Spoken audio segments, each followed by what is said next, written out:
Advanced courses తో పాటు first year నుండే campus recruitment training leading companies లో 13,000 plus placements with 13.5 lakhs highest package. Hyderabad metro ప్రయాణికులకు big shock ఇచ్చింది. మే 17 నుంచి పెంచినటువంటి ధరలు అమల్లోకి వస్తాయంటూ ప్రకటించింది. తాజాగా భారీగా ఛార్జెస్ని పెంచింది. కనీస ధర 10 రూపాయల నుంచి 12 రూపాయలకు మార్చింది. గరిష్ట ధర 60 నుంచి 75 రూపాయలకు మార్చింది. అంటే కనీస ధరలో 2 రూపాయల పెరుగుదల, గరిష్ట ధరలో 15 రూపాయల వరకు పెరుగుదల అనేది తాజాగా పెంచినటువంటి ధరల పట్టికలకు మనకు కనిపిస్తుంది. ఇక డిస్టెన్స్ మాదిరిగా అక్కడ ఉన్నటువంటి రేట్లు కూడా పెరుగుదల అనేది మనకు స్పష్టంగా కనిపిస్తుంది. ఈ పెరిగిన ధరలన్నీ కూడా మే 17వ తారీఖు నుంచే పూర్తిగా అమల్లోకి వస్తాయంటూ కూడా తాజాగా ప్రకటించింది. దీని పట్ల ప్రయాణికులు అసంతృప్తిని వ్యక్తం చేస్తున్నారు. భారీగా మెట్రో ఛార్జీలను పెంచినటువంటి దాని పట్ల ఇప్పటికే కొంత అధికంగా ఉన్నాయి బస్ ఛార్జీలతో పోలిస్తే అనేటువంటి కామెంట్స్ వస్తున్నటువంటి సందర్భంలోనే తాజాగా మరొకసారి మెట్రో ప్రయాణికులకు ఛార్జీల మోత మోగించినట్టుగా చెప్పవచ్చు. దీనికి సంబంధించి మనం మాట్లాడదాం. మనతో పాటు మా ప్రతినిధి ప్రేమ్ లైవ్లో సిద్ధంగా ఉన్నారు అమీర్పేట మెట్రో స్టేషన్ నుంచి. ఎస్ ప్రేమ్, తాజాగా మరొకసారి మెట్రో ఛార్జీలను పెంచుతూ నిర్ణయం తీసుకుంది. ఈ నిర్ణయం పట్ల అక్కడ ప్రయాణికులు ఏమనుకుంటున్నారు? పెంచినటువంటి ధరలు ఎలా ఉన్నాయి? సాయి, ప్రస్తుతం మెట్రోకి సంబంధించి హైదరాబాద్ మెట్రో మరొకసారి ఛార్జీల మోతం మోగించనుంది. రేపటి నుంచి అంటే 17వ తేదీ నుంచి మెట్రో ధరలను గరిష్టంగా పెంచనుంది. దాదాపు ప్రస్తుత రేట్లు కనుక చూస్తే 10 రూపాయల నుంచి దాదాపు సాయంత్రం వరకు అంటే కనిష్టంగా 10 రూపాయలు, గరిష్టంగా 65 రూపాయలు ఉన్న ఛార్జీలను రేపటి నుంచి కనిష్ట ధర 15 రూపాయలు, గరిష్టంగా 75 రూపాయలు అంటే 15 రూపాయలు పెంచే అవకాశం అయితే మనకు కనిపిస్తుంది. అయితే గత ప్రభుత్వంలోనే మెట్రో తెలంగాణ సర్కార్ రాష్ట్ర ముఖ్యమంత్రి గతంలో ఉన్న ముఖ్యమంత్రి కేసీఆర్ వద్ద రేట్ల పెంపుదలకు సంబంధించి అనేక సార్లు ప్రతిపాదనలు పెట్టినప్పుడు అప్పుడు ప్రభుత్వం వాటిని తోసిపుచ్చింది. అయితే ఇందులో భాగంగానే ప్రభుత్వం దగ్గర పెట్టిన ప్రతిపాదనలు కూడా ప్రభుత్వం ఆమోదం తెలిపినట్లుగా మనకు తెలుస్తుంది. దీనికి సంబంధించి మనతో పాటు మాట్లాడేందుకు కొంతమంది యువకులు ఉన్నారు. మెట్రోను ఆధారం చేసుకొని వారి కాలేజీలు కావచ్చు, చదువుల కోసం, ఇన్స్టిట్యూషన్ కోసం వెళ్ళేవారు కావచ్చు, వారు ఉన్నారు. మాట్లాడదాం ఒకసారి. భయ్యా చెప్పండి, రేపటి నుంచి మెట్రో ఛార్జీలు ఏ విధంగా అనుకుంటున్నారు? హైదరాబాద్ లో చాలా ట్రాఫిక్ ఉంది. బస్సెస్ లో కంపేర్ చేసుకున్నా బస్సెస్ లో వెళ్ళాలంటే టైం చాలా తీసుకుంటుంది. మెట్రో అయితే తక్కువ టైంలో తీసుకుంటుంది. అందులో ప్రైస్ కూడా రీజనబుల్ ఉన్నాయి. ఈ చార్జెస్ పెంచేదాని వల్ల డేకి ఒక 5 రూపీస్ 10 రూపీస్ ఎక్కువైనా కానీ ఒక మంత్లీ ఒక 500,000 వరకు మనం వెళ్తూ వస్తుంటాం వల్ల 1000 వరకు మించి అంటే మన బడ్జెట్. ఇప్పుడు మేము స్టూడెంట్స్ ఉన్నాము, మాకు ఒక 7,000 మినిమం మా ఫ్యామిలీ తరఫున వచ్చిన మేము పీజీ కట్టుకొని మళ్ళీ మెట్రోకి స్పెండ్ చేసుకొని మా ఖర్చులు పెట్టుకొని ఒక అప్రాక్స్ 10 అవుతుంది. ఇప్పుడు 1,000 ఎక్కువైనా మాకు చాలా బర్డెన్ పడుతుంది. మాకే కాకుండా మా ఫ్యామిలీ కూడా ఇబ్బంది పడుతుంది. సో మెట్రో ఛార్జెస్ అనేది తగ్గించకపోయినా అదే లెవెల్లో మెయింటైన్ చేసి మా బడ్జెట్ మేము ప్లాన్ చేసుకొని దాని తగ్గట్టు మా లైఫ్ లీడ్ చేయాలి. మీరు చెప్పండి, ఏంటి మెట్రో ఛార్జీలు రేపటి నుంచి పెరుగుతుంటే మీకు ఎంత భారం అవుతుంది? జనరల్ గా మీ ఆదాయం ఎంత? ఇక్కడ మెట్రోకి అయ్యే ఖర్చు ఎంత? అసలు యాక్చువల్గా మేము స్టూడెంట్స్ ఉన్నా, మేము వచ్చి 1 వీక్ అవుతుంది. 1 వీక్ అవుతుంది. ఏమంటే మేము ఇక్కడ అమీర్పేట నుండి ఎస్ఆర్నగర్ వస్తున్నాము. అక్కడికి 10 రూపీస్, ఇంకా రేపు 15 రూపీస్ వస్తే ఇంక మంత్కి 900 వస్తుంది. యాక్చువల్గా తగ్గిపోయినా పర్వాలేదు, కానీ ఉన్న రేట్లు అట్లా పెడితే కొంచెం బాగుంటుంది. అంటే మొత్తానికి స్టూడెంట్స్ కావచ్చు, చిన్న వ్యాపారులకు కూడా ఇది కొంత ఇబ్బంది. అవును, అంతే కదా?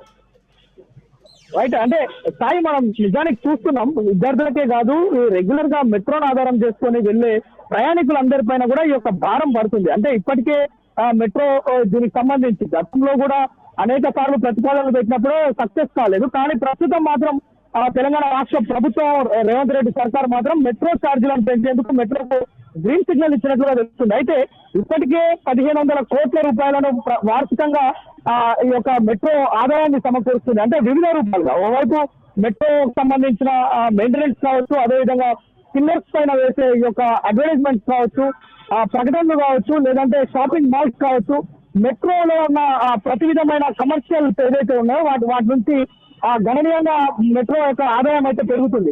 మరోవైపు 1,500 కోట్లు ఇప్పటికే వస్తున్న తరుణంలో గతంతో పోలిస్తే అంటే 2022-23 సంవత్సరంతో పోలిస్తే ప్రస్తుతం మెట్రో ఆదాయం గణనీయంగా పెరిగిందనే కనిపిస్తుంది.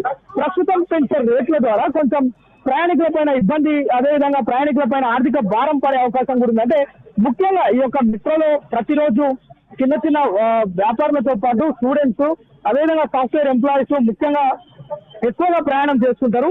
వారందరిపైన కూడా భారం పడే అవకాశం ఉంది. వారందరూ కూడా కోరుతున్నారు ఇప్పటికే ఉన్న ఛార్జీలను ఉంచినట్లుగా ఉంచితే చాలు, మరొకసారి రేట్లు పెంచితే కనుక ఇబ్బంది అవుతుంది అని చెప్తున్నారు. మనతో పాటు మరో ప్రయాణికుడు ఉన్నాడు.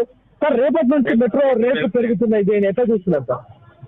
ఇక బస్సు రేట్లు పెంచారు, మళ్ళీ ఇల్లు కూడా చూస్తున్నారండి. ఇప్పటికే ఉద్యోగాలు తగ్గిపోతున్నాయి. ఇక్కడ ఇన్ఫోసిస్ వాటిలో తీసేస్తున్నారు. చాలా ఇబ్బందిగా ఉంటుంది. ఇంకా అందరూ ఎక్కువగా మెట్రోలో ప్రయాణం చేయాలనుకుంటే చాలా కష్టం వస్తుంది. బస్సులో ఇచ్చి లేడీస్ ఇచ్చేసి మగవాళ్ళకి సీట్లు లేకుండా కూడా చేస్తున్నారు. ఏదో కన్వీనియంట్ గా ఉందని చెప్పి మెట్రో ఎక్కితే ఇది కూడా చాలా ఇబ్బందిగా అయిపోతుంది. 20-30 వేల జీతగాలు ఎక్కువ ఎక్కడానికి అవకాశం ఉంటుంది. అందరూ బస్సు ప్రయత్నం చేస్తారు. అంటే నిజానికి బస్సుల్లో ప్రయాణం చేద్దామంటే పురుషులకు చాలా ఇబ్బందికరమైన పరిస్థితి. ఎందుకంటే తెలంగాణ రాష్ట్ర ప్రభుత్వం ఏదైతే ఇచ్చిన 6 హామీల్లో ఉచితంగా మహిళలకు బస్సు ప్రయాణం ఉండటంతో తెలంగాణలో మొత్తం కూడా హైదరాబాదే కాదు జిల్లాల్లో కూడా అదే పరిస్థితి. ఎక్కడ కూడా పురుషులు సీట్లలో కూర్చునే పరిస్థితి లేదు, మొత్తం కూడా నిలబడి వెళ్తున్నారు. ఇప్పుడు కొంత అవకాశం ఉంది, మెట్రోలో మనం ప్రయాణాలు చేస్తూ మెట్రోలో ఉద్యోగాలకు వెళ్ళొచ్చు, మెట్రోలో కాలేజీకి వెళ్ళొచ్చు అనే ఈ పరిస్థితిలో ఇప్పుడు రేట్లు పెంచడం అనేది కొంత ఆర్థిక భారంగా ప్రతి ఒక్కరు భావిస్తున్న పరిస్థితి. మరోవైపు మెట్రో నిర్వహణలో ఒక గత ఏడాది 2023-24 సంవత్సరానికి సంబంధించి 555 crores మెట్రో నష్టాలు చూపించింది. అంటే మెట్రో నిర్మాణానికి కావచ్చు, మెట్రో మెయింటెనెన్స్ కావచ్చు, వీటన్నిటిలో కొంత నష్టాలు కూడా ప్రభుత్వానికి మెట్రోకి వచ్చే అవకాశం కూడా ఉంది. అయితే ఆ మెట్రో నష్టాలను తగ్గించుకొని లాభాల బాటలో ప్రయాణించాలనేది మెట్రో ఆలోచన అయి ఉండొచ్చు. కానీ ఇక్కడ ప్రజలు, విద్యార్థులు, చిరు వ్యాపారులు, అదేవిధంగా చిన్న చిన్న ఉద్యోగాలు చేసుకునే వారందరూ కూడా తీవ్ర స్థాయిలో ఇబ్బంది పడుతున్న పరిస్థితి ఉంది. భయ్యా చెప్పండి, రేపటి నుంచి మెట్రో రేట్లు పెరుగుతున్నాయి, స్టూడెంట్స్ కావచ్చు, చిన్న చిన్న వ్యాపారులకు, చిన్న చిన్న ఉద్యోగులకు కొంత ఆర్థిక భారం పడే అవకాశం ఉంది, మీరే అనుకుంటున్నారు? నేను మామూలు సాఫ్ట్వేర్ ఇంజనీర్. మామూలు మెట్రో ఛార్జీలు జనరల్ గా రోజుకే మాకు 100 రూపాయల దాకా అవుతుంది. ఎంత సైడ్ నుంచి రాయబెట్టిన వెళ్ళాలి. మళ్ళీ హాస్టల్ ఫీజులు మేము మామూలుగా ఆంధ్రప్రదేశ్ మాది, అక్కడ నుంచి ఇక్కడ హాస్టల్స్ లో ఉంటూ అక్కడ ఖర్చు ఇక్కడ ఖర్చులు పెరుగుతా మామూలుగా నార్మల్ పీపుల్ కి ఇదంతా భారం అవుతుంది. కాబట్టి కొంచెం గవర్నమెంట్ కానీ మెట్రో వాళ్ళు కొంచెం ఆలోచిస్తూ చేయాలని ఆలోచిస్తుంది. ప్రజలకు మాత్రం ఇది భారంగా అవుతుంది.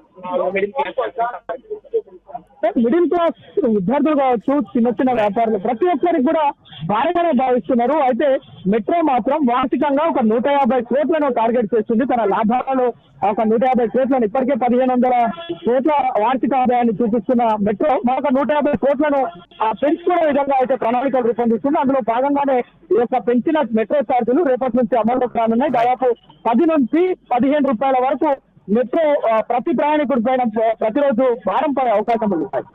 Right, thank you Prem. So అది మొత్తానికి ప్రస్తుతం తాజాగా మెట్రో ఛార్జీలు పెంచినటువంటి నేపథ్యంలో అక్కడ ప్రయాణికులు చెప్తున్నటువంటి స్పందన, ఇప్పటికే మెట్రో ఛార్జీలు ఉండడమే ఎక్కువగా ఉన్నాయి, దాన్ని ఇంకా పెంచితే మాకు భారంగా పడుతుందంటూ కూడా చాలామంది సామాన్య ప్రయాణికులందరూ కూడా ఈ యొక్క ధరల పెంపుకు సంబంధించి కొంత పెదవి విరుస్తున్నటువంటి పరిస్థితి నెలకొంది. తాజాగా పెరిగినటువంటి ధరలో కనీస ధర 10 నుంచి 12 రూపాయలు, గరిష్టంగా 60 నుంచి 75 రూపాయలకి ఇప్పుడు అంటే లాంగ్ మొత్తం ఇంకా మెట్రో లాస్ట్ ఛార్జెస్ వచ్చి 75 రూపాయలుగా మారబోతుంది. అంతకుముందు 60 రూపాయలుగా ఉండేది. సో 2 రూపాయల నుంచి 15 రూపాయల వరకు ఈ ధరల పెరుగుదల అనేది డిస్టెన్స్ను బట్టి ఇంకా పెరుగుదల కనిపించేటువంటి పరిస్థితి అయితే నెలకొంది. సుమన్ టీవీలో మీ పర్సనల్ అండ్ బిజినెస్ ప్రమోషన్స్ కోసం కింది నెంబర్కి కాంటాక్ట్ చేయండి.